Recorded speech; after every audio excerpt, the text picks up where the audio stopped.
You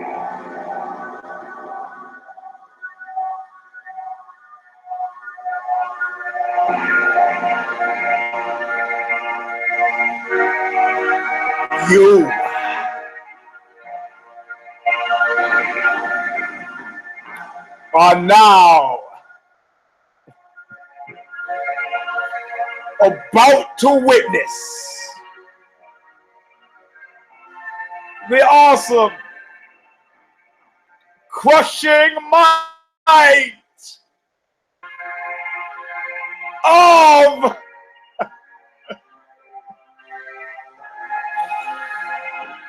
KNUCKLE!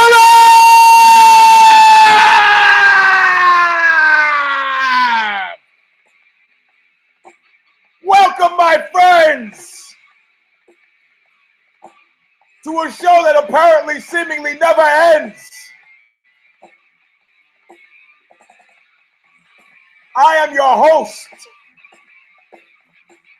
with the violent most, Eugene S.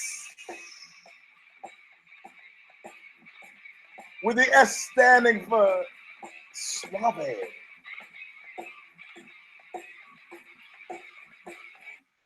This is round number 298. Knuckle up, the real knuckle up. I gotta put real in because the first time I tried to put the show up, it crashed again. Here's hoping to God we can make it through another edition. I don't know why it's doing it, but apparently after tomorrow something special happens. I don't know what. But we're here talking about UFC 203 and everything related to UFC 203. Oh, it'll be a hostility-packed show. But first,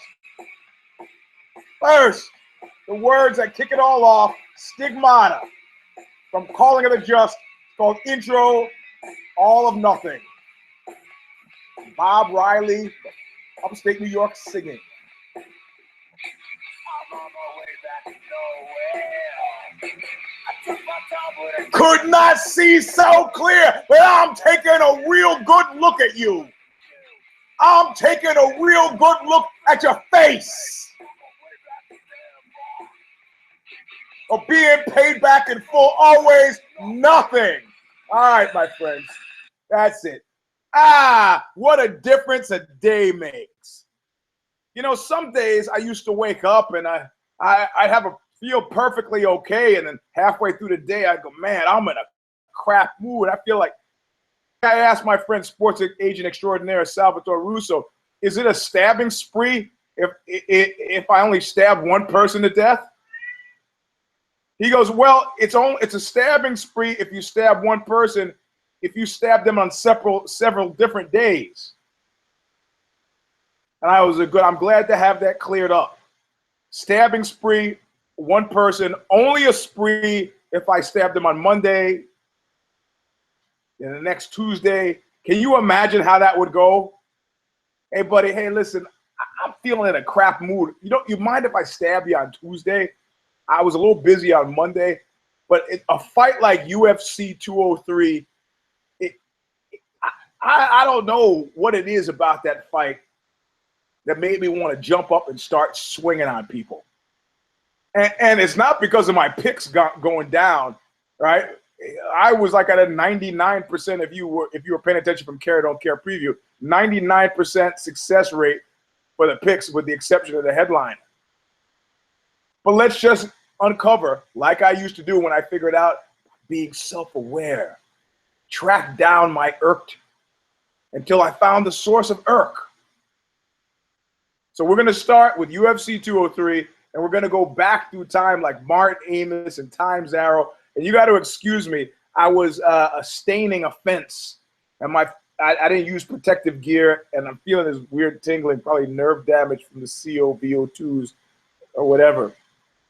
If I pass out in the middle of the show, text or tweet somebody so they can get me some help, please.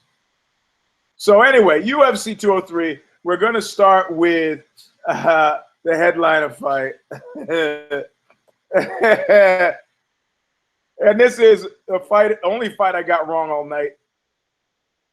Miocic and Overeem. Now, first of all, If you didn't think that if you thought possibly I was full of shit before, at one point during the post-fight presser, I had I told you so moment. I would have tweeted it out, but I was already drinking at that point. I figured I'll save it for the show. And that is, did you see what Stipe said? You see what he said? He said, man, fighting at home is tough. It's tough. Like I said, you're worried about getting seats for your high school math teacher. And keep in mind, this guy is making a big deal. It's a bug. It's a feature. It's a bug. It's a feature. He's a working fireman. You know, I used to move furniture. If ever Ozzy starts to use at any point this idea, Eugene is a furniture mover, it means I'm not getting paid well enough for one of my jobs. Oh, he wants to be a fireman because he likes it. I'm sure. Why don't they stop giving firemen salaries and see how many firemen still show up to be firemen? Then we'll figure out, we'll separate the wheat from the chaff. We'll be able to figure out right away who loves it. You know, Stipe, if he's looking at some red panty night action, needs to know, hey, dude, you don't have to be at your pole on fucking Monday morning. You shouldn't be. You should be trying to figure out how to count to $6 million. $6 million man. I mean, not that people are putting asses in the seats anyplace else but Cleveland for you, but that's enough, isn't it? Isn't it? Isn't it? Dude's got to be to work tomorrow. Are you? He's, I'm going to take some time off from fighting. You know, everybody else gets a year and a half. I get, hey, buddy. It's like somebody was complaining about being a celebrity. And they said, oh, I don't get any peace of mind. And some older celebrity, maybe it was Elizabeth Taylor, says to him, peace of mind? Do 3 bad movies in a row. You'll have all the peace of mind you need. Guys wants to take off a year and a half. Everybody else gets a year and a half. You're confusing things, Stipe. The only guys getting a year and a half off are the guys who can't afford to take a year and a half off.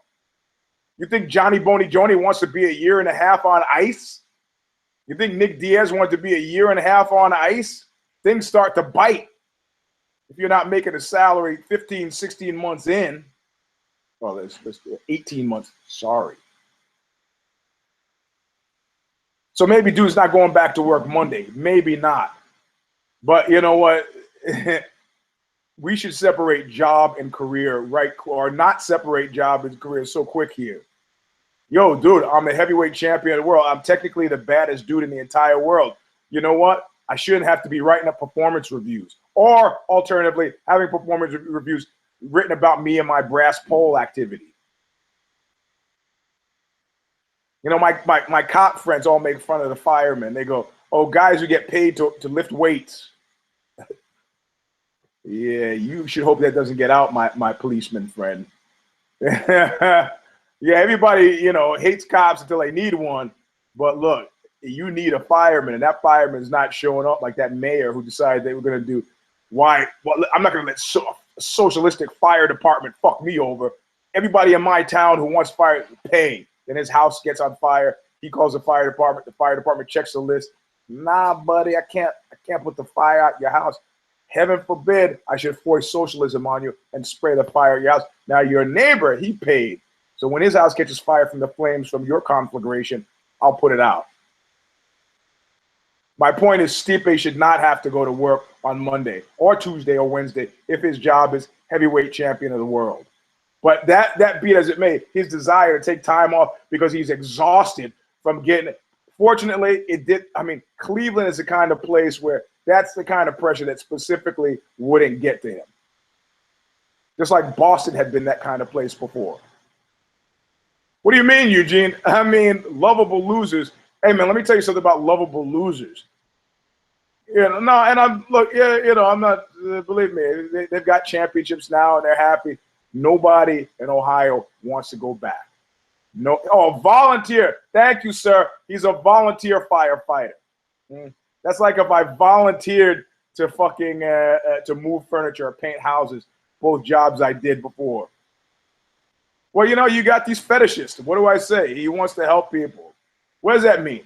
Is that like Shaq being a cop or Steven Seagal being a cop?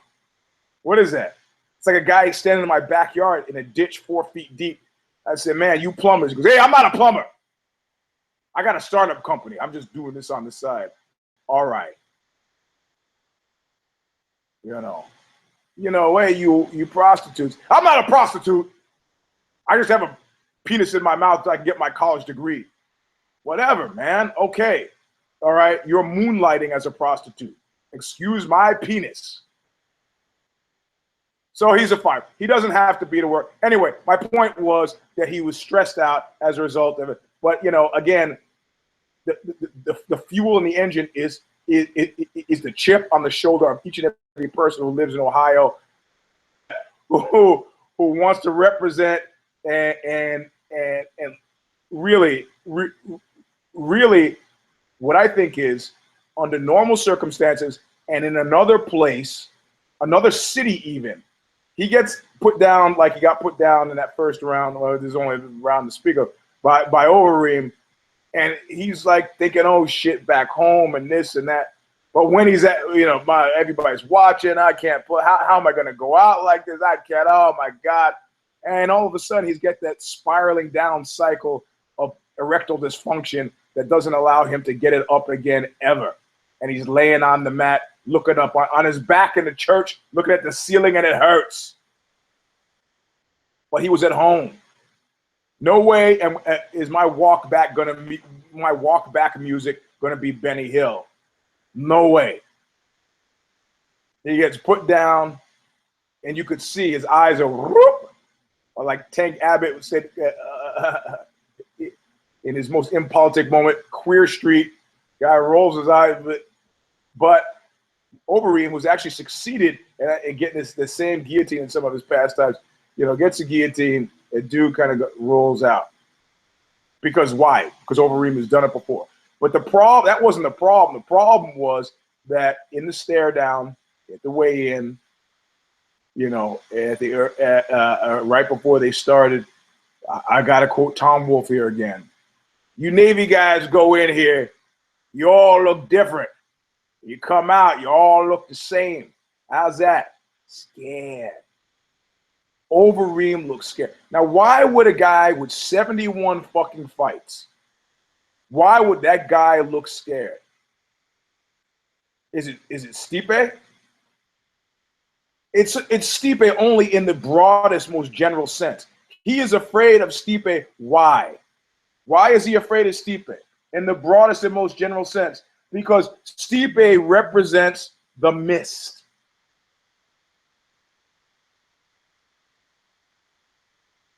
He represents the mist. Now, if he can fight 5 rounds with Stipe, and he can lose by a split decision to Stipe, no harm, no foul.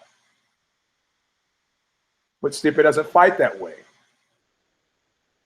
And the whole time, dude is at the weigh-in, dude is thinking, I know based on what they're paying me, I got to perform. Yeah, it's a big guy, but, you know, what if I don't? What if I don't perform? What if it happens? What if I can't? What if I doesn't have the greatest grappling in the world, but he's got a pretty good takedown defense, and I'm not a grappler? Why not use my kicks? Well, maybe he's got some wrestling I can't handle. I don't want this guy on top of me. Don't tell me that Overeem didn't fight like Overeem, because who that is changes as a dude starts cruising into 40. You start cruising into 40, strange things happen. Start thinking about retirement. You know, maybe he's getting some pressures if his girlfriend's not 22. You know, where are you going with this? What the fuck, dude? This is my fucking, what do you mean? I'm going to work. Okay, if it is your job, then where are we going? Oh my God, I can't. In other words, the hoary chill of time.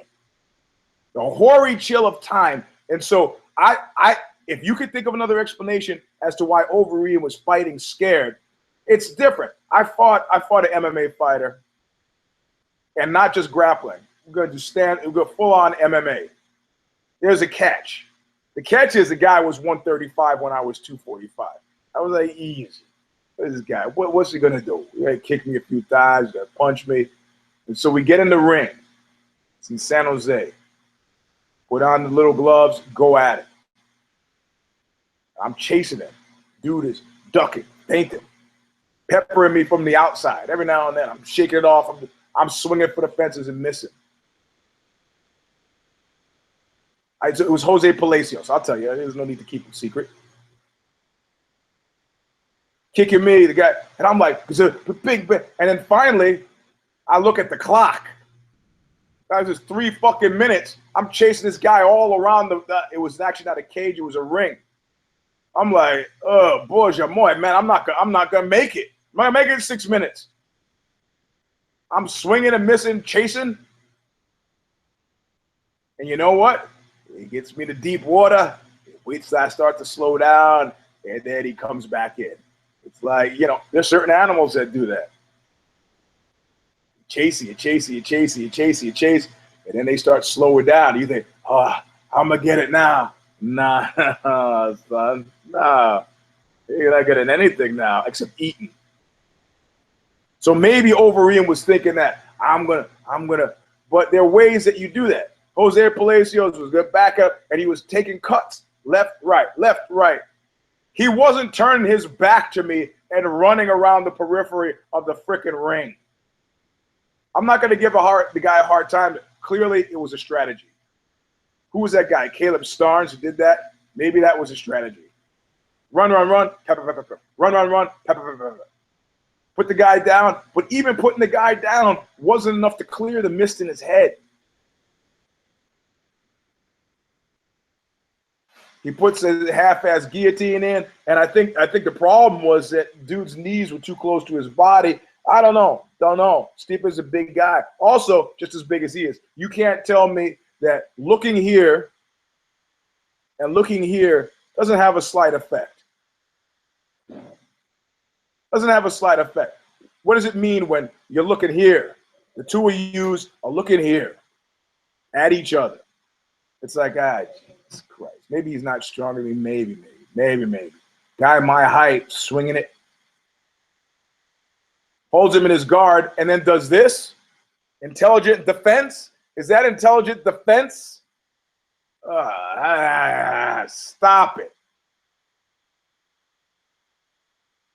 And the best part, and you all know I'm coming to it, the best part is we have our first Medal of Honor winner in the Lost Battalion. And that Congressional Medal of Honor winner in the Lost Battalion goes to Alistair Overeem. For saying, now I know I've been knocked out. My first MMA match got knocked out by Chris Sanford. First round knockout. Well, fortunately, it was at the end of the round. So they gave me the benefit of the doubt, and they said, you saved by the bell. And I go into the second round, and he mercifully just chokes me out. I was brain boggled. I was convinced I had tripped the first round. I didn't stand up and get interviewed by Joe Rogan and say, I had him on the ropes. Man, I was fucking his shit up. I don't know what you guys are watching. Or like Matt Lindland said, obviously the ref saw it. There was a reason to stop the fight. Yeah, you fucker, you were staring at the ceiling. Your toes pointed high. So Overeem says he tapped, man. He tapped. The only way he could have earned a greater amount of my respect, and he's got oodles of it right now, is if he had looked Joe Rogan in the face and Joe Rogan goes, well, where is it? Let's look. Okay, here we go. Well, let's look at it from a different angle. Puts my boy on Front Street. Front Street. We're going to look at it from another angle.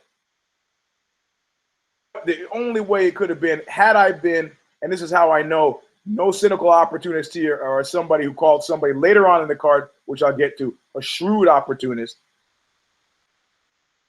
If it was me or somebody who would earn my undying love, he would look at Joe Rogan and said, it was a verbal tap. That would have been me. It was a verbal tap, Joe. I don't. Well, you were right in front of our booth. Joe, look, you got headphones on. I don't know what mix they're giving you. Right now, I hear booze. I hear booze for him. I'm sure by the time he gets out to the audience, he'll have sweetened it up. Why do I even have to tell you that? You're a media professional. You know how it works. But it was great. It was like getting busted. I don't know if you've ever gotten busted. I mean, like busted, not by the cops. You know, an old girlfriend of mine says, let's go to this restaurant. And it was one of those stupid things. She goes, have you ever eaten here before? And for some reason, I just decided to lie. I don't know. I didn't want to have to explain the circumstances under which I had eaten there. I don't want to go into it. I don't want to go into it. So I said something simple. Didn't think it would be an issue. I just go, nah. We sit down at the table, and I hear the sound, the worst. It's like the audio track for a horror movie. And it sounds like this. Hey! And I look around, and all the guys in the kitchen are looking out through that cutout, and the waiters are all cheering. They go, hey, it's the Omelet Man! You ever been busted like that? Like just like out and out fucking lie. And then you do exactly what Overeem did. You just do like this. So I say, do you see anything you like on the menu? And then for extra big balls, she goes, yeah, you know, I'll have the thing. And I go, I'll have the omelet. Fuck it. You know, because now the whole rest of the meal, she's thinking, why would he lie about eating at a place that clearly he's eaten at several times before? And I'm sitting there thinking, am I going to get stabbed in the eyes tonight? That's it. Overeem doesn't live with Joe Rogan, doesn't have to worry about getting stabbed in the eyes, but that was a glorious, glorious moment. And I have to tell you, if you want to know what that face looked like, the face of somebody who was winning a Congressional Medal of Honor in the Lost Battalion, you saw it. What the fuck is dude? He makes too much money to be the kind of guy. And do you think they need to keep him around? Because I'm gonna jump around here. Do you think they need to keep him around? You know why? Like people are going CM Punk. I just want to, I hear things, and I just want to raise a specter before I even get to CM Punk thing. Yeah, maybe this was just a choice they made to keep him out of the clutches of Scott Coker. Don't know. But there is no such thing with Overeem. This is the benefit to not driving a super hard bargain, right? The benefit to not driving a super hard bargain is that when it comes time to, time to look at the budgets and such, you're not one of the guys who's on the chopping block. You're like, shit, fuck that, man. What? I'm not that expensive. You can't get rid of me. But like Dan, I'm sorry, I'm looking up something right now. But like Diana Ross said, you tell me where the road turns. And now that Brian Knapp at Sherdog is writing pieces, man, you know what the term is called? These are elegies. These are elegies. Elegies.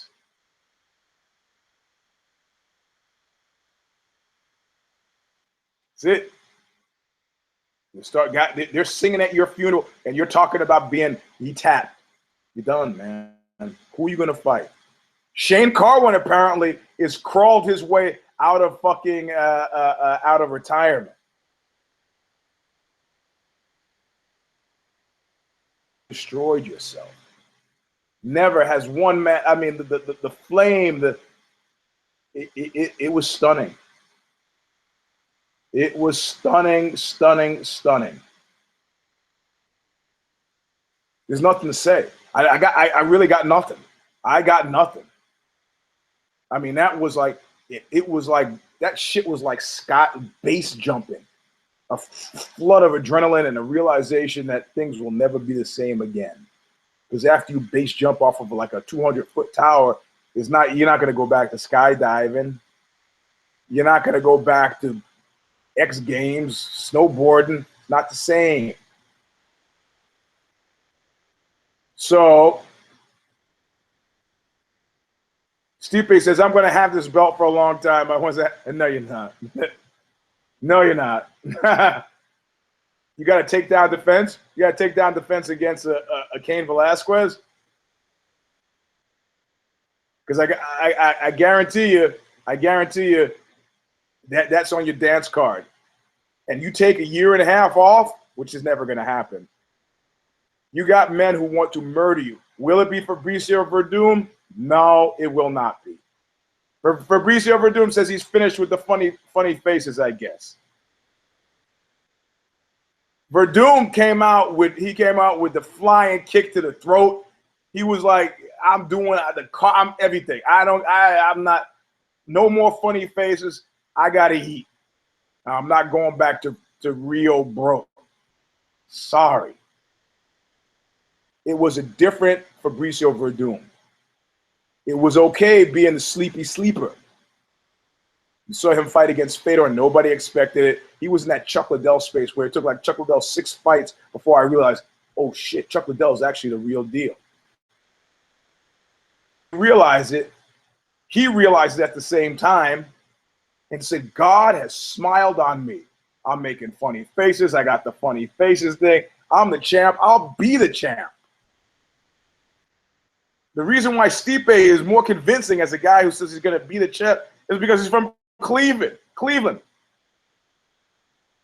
It was a regional dish for the last like 50 freaking years. Nah. You know what? I'm not eating that again. Not if I can help it. You want Stipe, you're going to get the best Stipe. You know what I have on? It's not one of those lame tuxedo shirts. You know what I have on? Just to break the pace here for a moment. I have on an adult bib.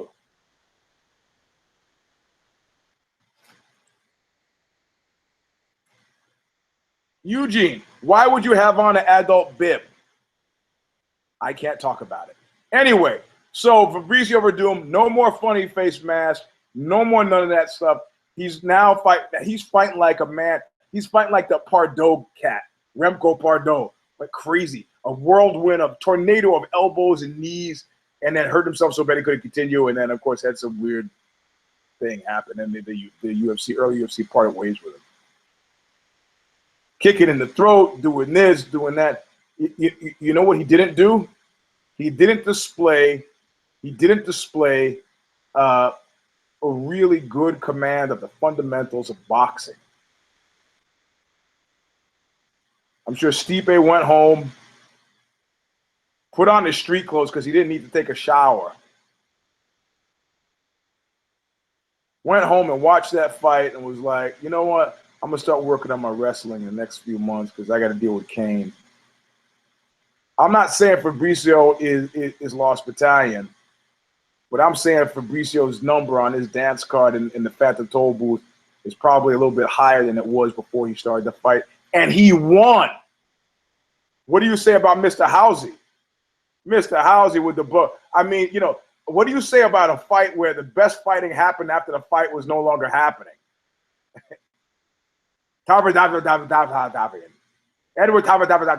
not only is he taking it in the butt from Ronda Rousey's mom, Honda Housey's mom, but he took a bam, kick a fucker right in the chest, bam. Dave Chappelle said, you know, do that. All right, Charlie Murphy did to Rick James, just bam, kick him right in the chest.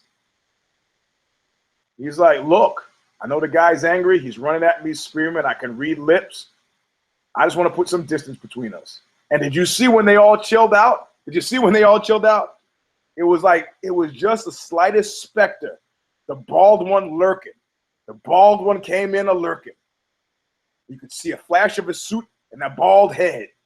And everybody was like, let's cut that shit up, man. Nobody wants to be cutting checks or rejecting checks for 50 grand because they were playing the fool, caught up in the moment. Is that moment worth $50,000? No, my name is Travis. Not worth $50,000. It was nice to see, you know, if you don't think, I was like, 1, 2, 3, boom. Where's Anna Marie DeMars? Where is she with her commentary on that fool? You're doing running up on Fabricio Verdum. Dude's a survivor. He's in a toll booth right now, but he's a survivor. And if you think that Stipe, I don't think has anything to worry about. But at this point now, he's got to clear out the house. Fabricio Verdum, they're going to call it earning his way back. He's got to ruin some more guys' nights. And, you know, what I saw in that Verdum is he doesn't care how he does it. He doesn't care how they're booing. I don't care. Kicking the throat doesn't work. I don't care. I'm using everything in the kitchen sink because that's what I care about. I'm getting that W. I don't care how. Suckering the guy that worked against Fedor, didn't work again. All right. Rolling stuff. How about that? Work for Jeff Glover, not working for me. All right. Spinning stuff, whatever. Doesn't work. I'm going to try. Why? Because inside the winner's circle is much nicer than outside the winner's circle. That's almost like a syllogism. I don't even have to go into that. So does that mean that Travis Brown is in the Lost Battalion? Are you fucking kidding me? Are you kidding me? Those of you, the guys who leave in comments on Twitter, are you kidding? What? Travis Brown, one guy got it right. It was so obscene I can't repeat it. What's he got to do? Speaking of Dave Chappelle, he's like when Chappelle plays, he says he knocks up Oprah. This is where Travis Brown is. All he has to do is keep his nuts in good shape, and he's fine. After the fight, he went back to the locker room and goes, oh, okay. My nuts are okay. My nuts are okay. Somebody said, why does he have chimp hands tattooed on his ribs? Oh, my God. Don't ever say that to the guy. Those are his kid's hands, man. A chimp hand. Chimps, you got to stop. You got to. His kids are not chimps, man. You know, guys who don't have kids can make jokes. They don't realize that guys who have kids, this shit will flip them out. When I didn't have kids, I was talking to a director. I was in this thing called Las Apasionadas. Tim Boxell was the director. And Boxell, I said, you just had this kid. I go, you got kids? He's like, yeah, you know, I got kids. I'm a new dad. His kids were like a year old or something. I go, wow, you should be really proud of yourself. He goes, I like kids, you know. He's like, yeah. I said, I don't know, man. It's just something about him that's just kind of, I don't know, kind of sexy, right? Like I'm joking, okay? But Tim Boxell, the director, was like, I thought the guy was going to kill me. I was like, whoa, Tim, man. I'm just kidding. So years later, I have my own kids, and a buddy of my gym makes a joke that was very similar to this kind of joke. And I just went from 0 to 9,000 instantly, and I just go, I'll kill you in the parking lot. I was like, fuck you, Jesus. And I wasn't like, the apology didn't dissuade me. I said, I will stab you to death in the parking lot. And so I thought of that moment. I tracked down Tim Boxell, and I told him about it. And he goes, you see? So I kind of made amends with this guy, but don't make fun of the chimp hands. But Travis Brown, Travis Brown is Travis Brown and loving it. Travis Brown knows exactly who he is, knows exactly where he is. He's probably not, he gets his paycheck. He's not complaining too much. Travis Brown, he knows he's on the rocket ride. He's still capable of spoiling people's days. You know, he's there to build up a brand. So when he has to go out on the road, which is inevitable, and he's fighting at Bellator, he's still got somewhat of a name. He still demands some sort of equivalent salary. But Travis Brown is like, at this point now, it's an interesting spot when a guy gets to where he just doesn't give a fuck. Where he's doing what he's doing, but really, I'm not there for any other reason except this is kind of what I do, and it burnishes my brand, and And if it fucks with your day in the process, so be it. I mean, there's a fundamental difference between a Verdum who is fighting like his head is on fire, like it's the most important thing in the world to him, to a Travis Brown is like, whatever, man, whatever. And the winner is Fabricio Verdum. Hey, are you disappointed? What? Are you disappointed? Huh?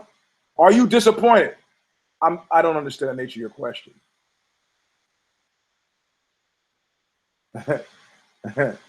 So, you know,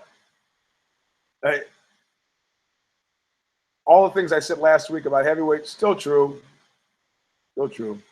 But this brings me to the thing that I think is probably closest to covering why I'm irked and want to punch people in the face.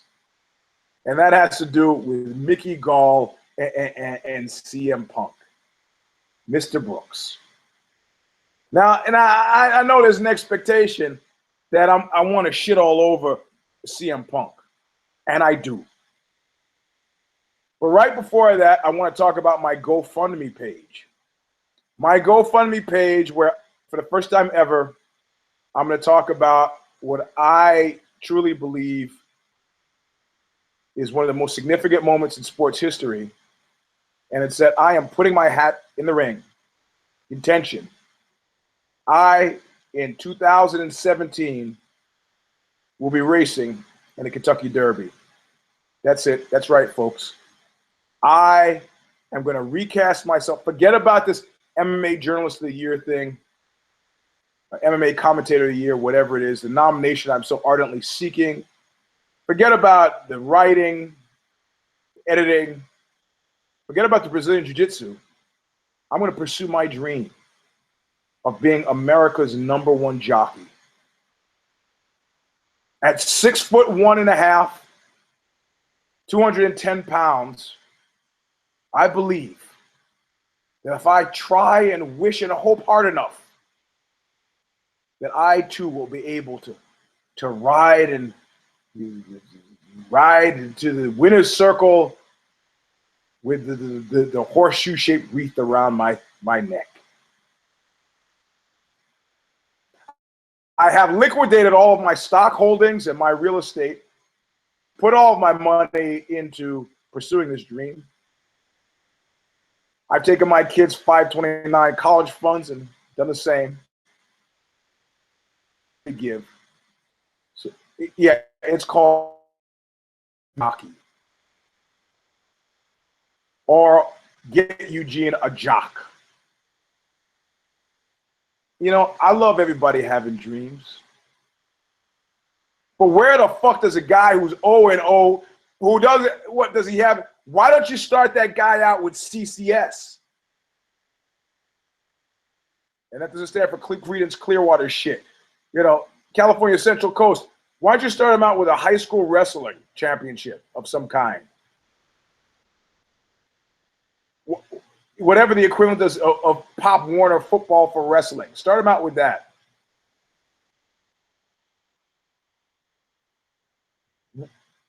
I know it was a tactical move, maybe to keep him out of the hands of Bellator. And now that I think he's going to feel a chimp chill out, like the Hollywood fade, like you've never felt the Hollywood fade. You get the Baldwin on the phone. You tell him I need to talk to him. Ring, ring, ring, ring, ring, ring, ring. He doesn't seem to be answering, sir. Well, you send him a tweet. He's not responding. In fact, he has blocked your account. He blocked me. Well, I'm going to hold a press conference. Get some of my favorite journalists in here. For old time's sake, Tom, can you get me off? Sorry, Sally. Can't do it.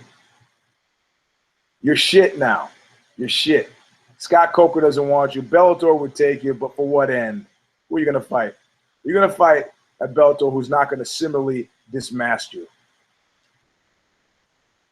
And somebody described him as a shrewd opportunist by saying, I'm still pursuing my dream. I'm going to fight. No, you're not. No, you're not. Remember that hand in the mist? You have no idea. You must have been addled. You had whatever marquee value you had, whatever spectacle value you had, whatever value you had is your load. You're not going to get that load back in the penis. You're not going to get that toothpaste back in the tube. You are not going to catch lightning in a bottle. You are effectively finished. Hit that speed dial and see who's calling back, because I got an answer for you. Nobody's calling back. Even my anus. Nobody. Nothing. Nobody. Nobody's calling you back. I do appreciate the balls of stone, the granite-sized testicles that have you standing in the cage and going, I don't care what anybody says, I'm still pursuing my dream. The fuck you are.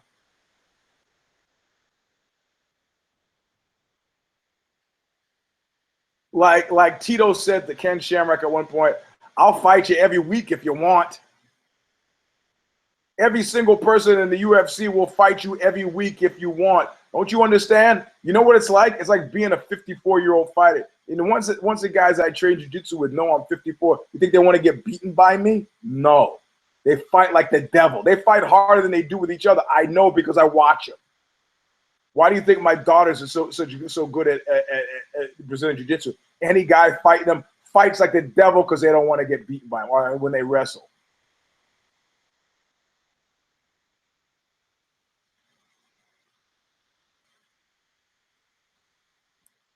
There are no roads. That's how you know you're in the lost battalion. Or rather, all you have are roads. He's like, my next fight, your next fight, I'm still waiting for your first fight. The fuck are you talking about? Your next fight.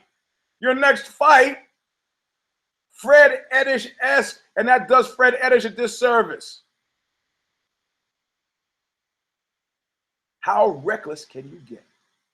How reckless can you get? CM Punk.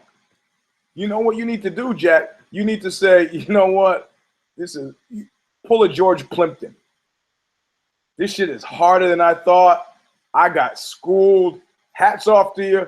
Back to phony wrestling. And the phony wrestlers will welcome you. The fake wrestling community will be like, ah, man, you did your best, you know. Come on back in, Mr. Straight Edge, with your Pepsi tattoo.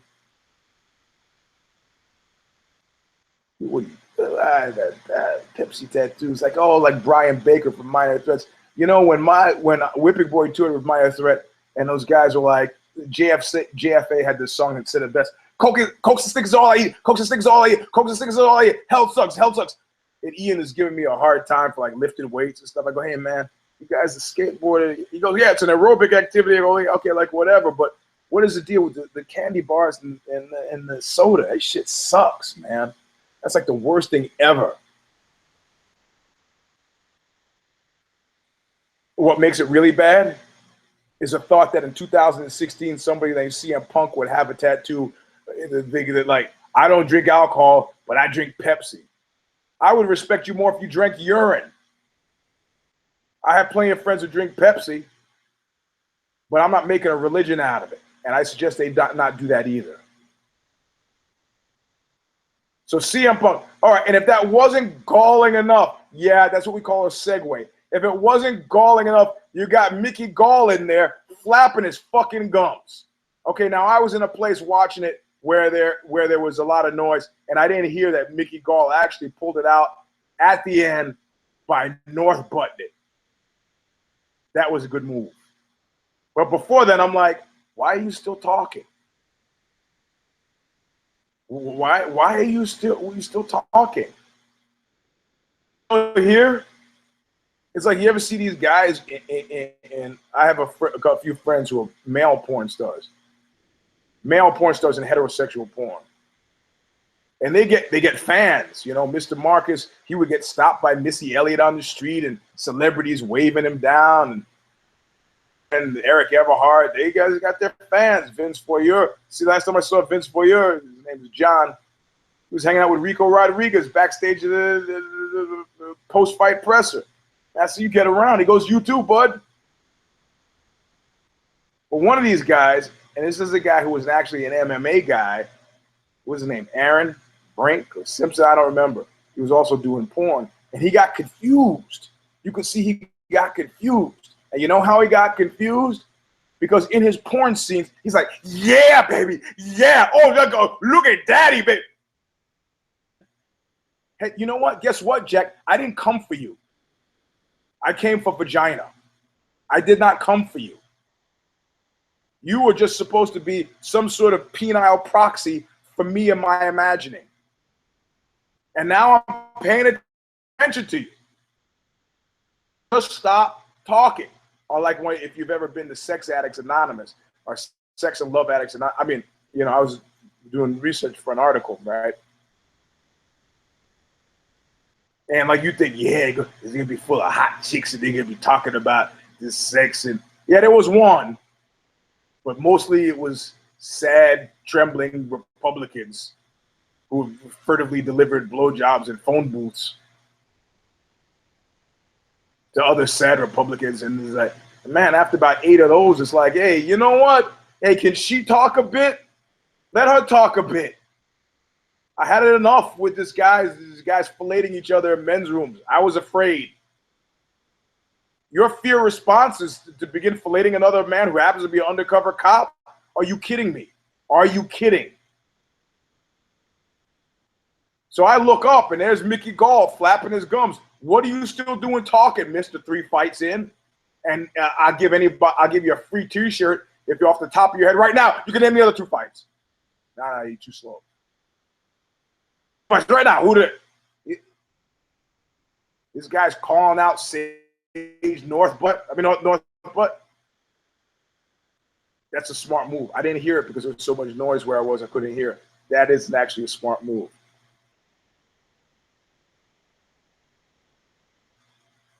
You know what?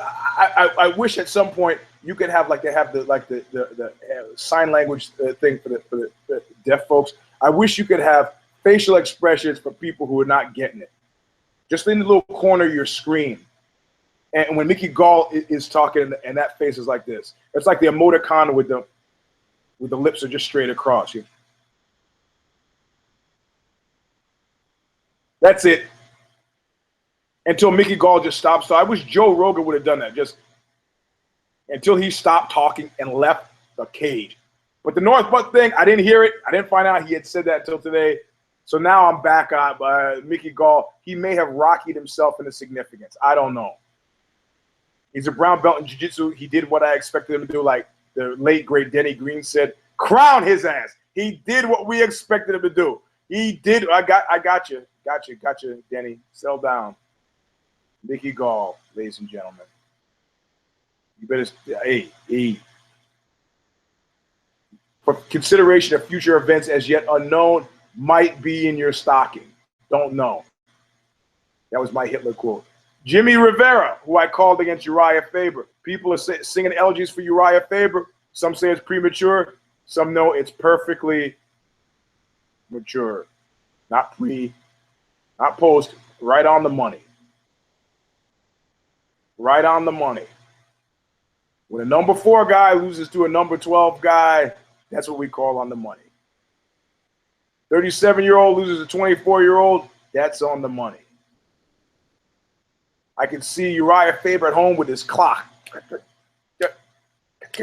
Thing doesn't seem to be working. You mean the backwards part? No, it's not. Love Uriah Faber, but I had to pick against him. You know why? Because the future always wins. The future always wins. That's the obsession with these apocalypse. I just made that up. With these end timers. You know what Hitler wanted done? What he told Speer to do, Albert Speer to do at the end? He goes, the Nero order. I want you to blow up the power plants, destroy the bridges, you know, napalm the farms, salt the earth. The German people have failed me. We will make this country nothing that anybody can do anything with for the next 900 years. Had he had nuclear bombs and discovered that he couldn't use them on the rest of the world to the end that he desired, he would have bombed Germany back into the fucking Stone Age. Why? Because everybody likes the idea of the party ending with them. But it's not going to happen. It may happen in a billion years, but the future. See that movie, what is it, Melancholia, that Lars von Trier thing. Nice dream. Not going to happen that way. Not for most of us. Not for most of us. So Jimmy Rivera is my pick. You know, he beat Faber by, this was a prime example of a unanimous decision, which wasn't, well, unanimous decisions, I'm not going to give it a, what I said, if you're on a don't care list and you're fighting to a split decision, you put everybody to sleep. Unanimous decision is a different story. I thought the fight was pretty thrilling. I called Jessica Andrade over Joanne Calderwood, who was never in it. But however, I do like to say that I'm going to wait. Somebody told me about a betting place in Vegas where you pay, the odds are slightly different, but it's predicated on the fact that some people will get popped for dirty drug tests. And if they get popped, you get nothing. But you have to wait a couple of weeks for the Nevada State Athletic Commission to come out with their thing. So you can actually bet and get better odds there, but if they get popped, you get nothing. I don't know why I say that in connection to Jessica Andrade. I don't know. She fought like a person possessed. Glad to see she won. I picked her. Betch Kahea, that was a split decision. Was it a snoozer? Well, I like Betch so much. I can't complain. And Brad Tavares, he was in the not care, but this fight, it was a split decision. It was pretty close. Both these guys fought like both of those guys. I was in general pleased with it. Did I care? Would I care next time? Do I think Tavares robbed Magles? If it was me, I'd give him a draw. Go home and think about your life. Yeah, let's see. Nick Lance, I would have picked him if I cared about him fighting Michael McBride, but I didn't really care. It was a great fight, though, so it was a don't care that ended up being a care. And I in general, feel all right about Nick Lance, but I really didn't care going into it about the fight. However, Drew Dober, Jason Gonzalez, the days of me making fun of Drew Dober's name, while not over, is enough. His fight was enough to get him off the don't care list. So next time he fights, not only will I not make fun of his name again, I'm talking about his brother Ben Dober, but I will care about his fight. I mean, it was an interesting enough fight. First round, up and down. The only fight on the card I did not see was Yancy Medeiros and Sean Spencer. Sorry, didn't get to the fight in time. You don't really care about that, do you? Unless you're Yancy Medeiros or Sean Spencer. Sorry. So that is my take. The show, knock on wood, did not crash. I am at the end of it. This is nothing earth-shattering. Nothing. None of you really needed me to tell you that Overeem is Lost Battalionized. You didn't know he was a Congressional Medal of Honor, Lost Battalion winner for the he tapped maneuver. You didn't know. I didn't make any grand pronouncements about Stipe, except to say that I'm going to continue to say that I don't think he holds the belt long. The question is, are the numbers good enough for him so that the bald one keeps him, who does he have him fight? Does he have him fight a Kane, who was presented with a lot of difficulty? Or does he have him fight, rematch him with, does he have him rematch with Verdum, effectively finishing Verdum if Verdum loses, which I think he would do again. Without the boxing fundamentals there, you got nothing, my friend. You got nothing. Shane Carwin is coming back in. Is this something that any of us are going to take seriously? Depends on how serious he is. I want him to address why he left.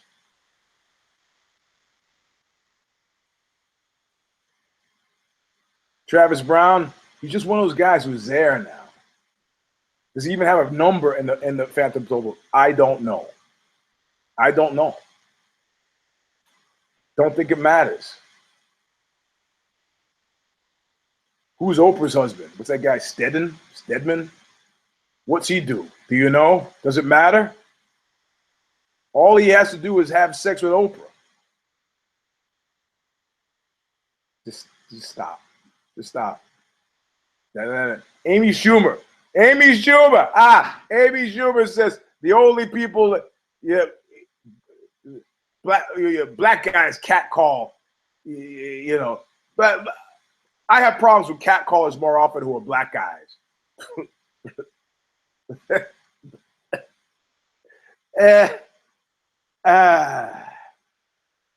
See, she's counting on the fact that white folks won't know what that means. You know what that means?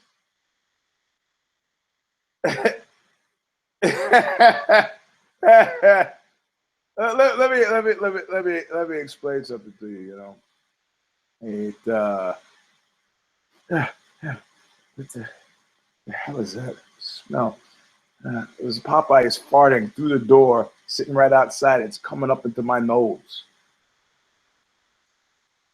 In general, Lisa Lampanelli, the comedian, has it understood it best.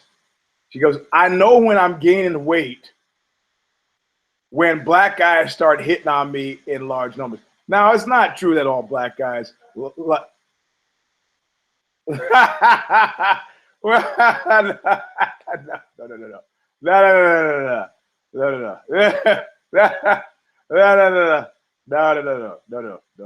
No anorexia here.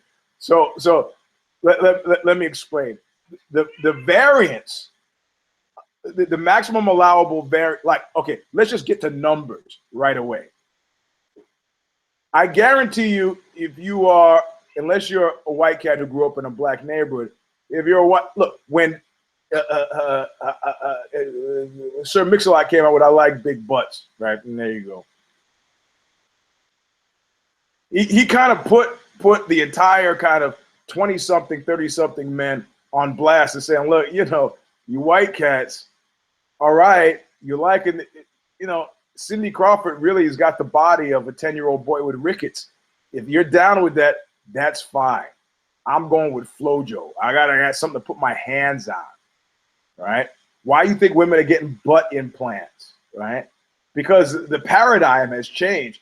And like all of a sudden white guys are like looking at the videos and going, oh yeah, baby got back. Yeah, why would I want a woman who can wear the same pants that I wear? I want some ass. Okay, that's fine. White cats are still tapping out at about 145. That's God's honest truth. These are broad generalities. White cats are tapping out at like what, Mexican guys, Latino guys, they're still holding in there. They're holding in at over 145. They'll hold in from 145 to like 175. They're still hanging. Still hanging. It's just, oh baby, you're hot. 175. But I have to say, black cats are the only ones that are 175 plus still hanging in there.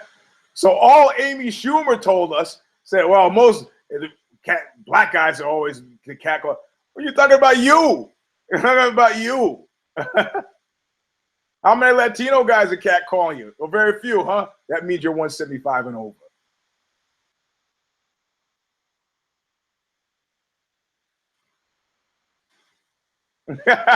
No, you don't have to worry.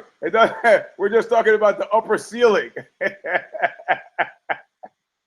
I don't want to spark a anorexia craze in my household. We don't have, it's not about what I like. That's not what we're talking about.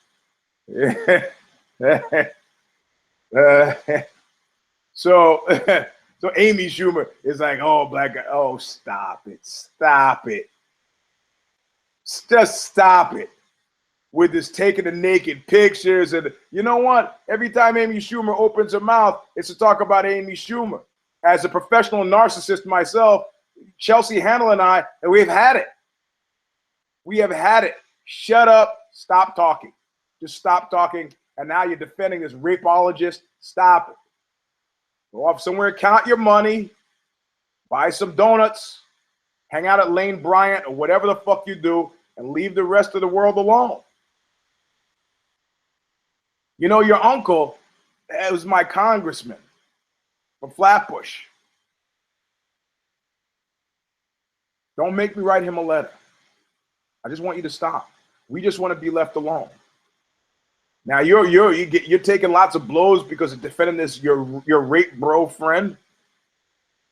And you got to shine the light on black cats. That's not who was catcalling you at your recent show, who you threw out.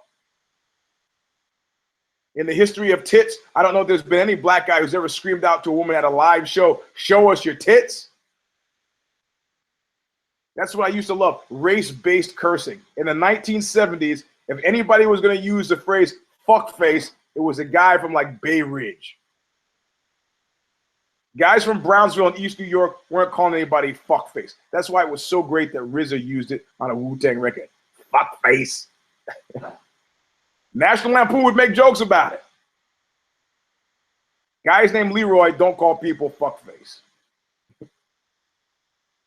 Guys named Vinny would call people fuckface. Got it? That's the breakdown. You're being catcalled, lose some weight. It's a health issue. I don't know. Honda, I don't know. I'm not obsessed with weight myself. Anyway, we got to the end of the show. That's it. I'm going to write up the stuff. Those of you who watch it on YouTube, you've already seen it. I'm going to write it up so they can post it tomorrow, Monday, Face Punching Monday. This is round number 298. You do realize the show ends at round 254, right? You do realize that. I don't have to win, but I got to be nominated. So whatever you need to do with Fighters Only magazine or whoever sponsors those fucking MMA awards, you got to get me nominated. Write in, do whatever you got to do. Otherwise, at 251, a la flambe. And I know you think I'm joking, but I'm fucking not. Anyway, this is round 298. I'm your host, Eugene S. Robinson. We talked all about round UFC 203 with a laugh that never stops. Well, it's because it never started. Anyway, I'm your host, Eugene Robinson. We'll see you later on in the week with If I Did It, and then a Care Don't Care preview. I think we're going to do If I Did It on Tuesday or maybe Wednesday. I don't know. If you want to get up to date, go to Twitter at Eugene S. Robinson on Twitter. We'll see you soon. In a few days, get some sleep. I'll talk to you soon. Look what you made me do!